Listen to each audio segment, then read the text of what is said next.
Hello friends, welcome to Research Made Simple. This is Professor Krunal K. Punjani.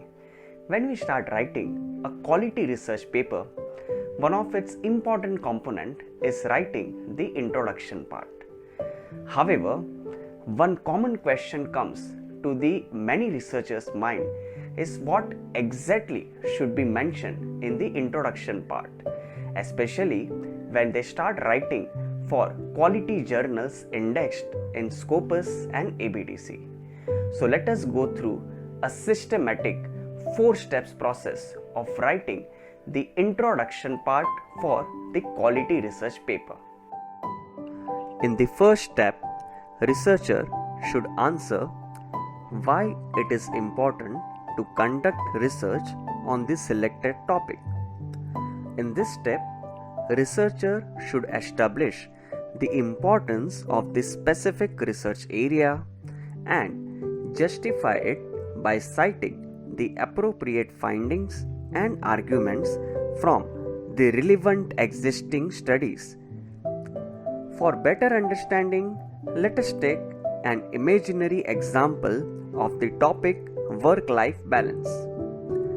A small part of the first step for this topic can be written as previous studies by author ABC 1995, author PQR 2001 and author XYZ 2015 have stressed upon the importance of analyzing the work-life balance as it significantly impacts the overall performance and productivity of the employees, which is crucial for any organization.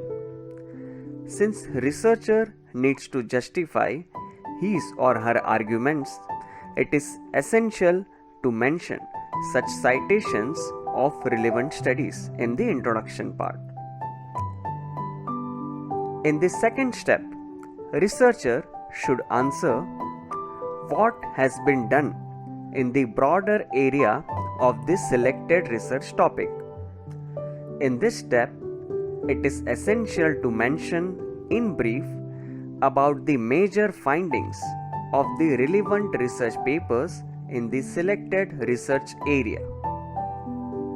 A small piece of this second step can be mentioned as past researchers have studied different aspects of work-life balance, including employees' creativity, author A 1986, stress, author B 1997, service continuity, author C 2010, and career satisfaction, that is author D 2019.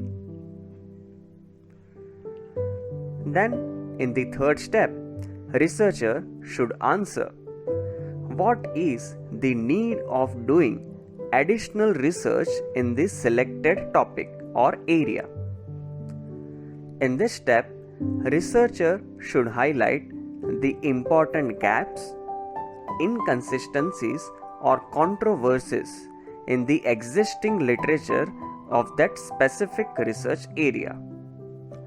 A small part of this third step can be stated as although several aspects of the work-life balance have been studied in the past, its impact on employee retention and withdrawal behaviors are under-researched area. An investigation of these issues will help organizations in understanding the employee's perspective from this.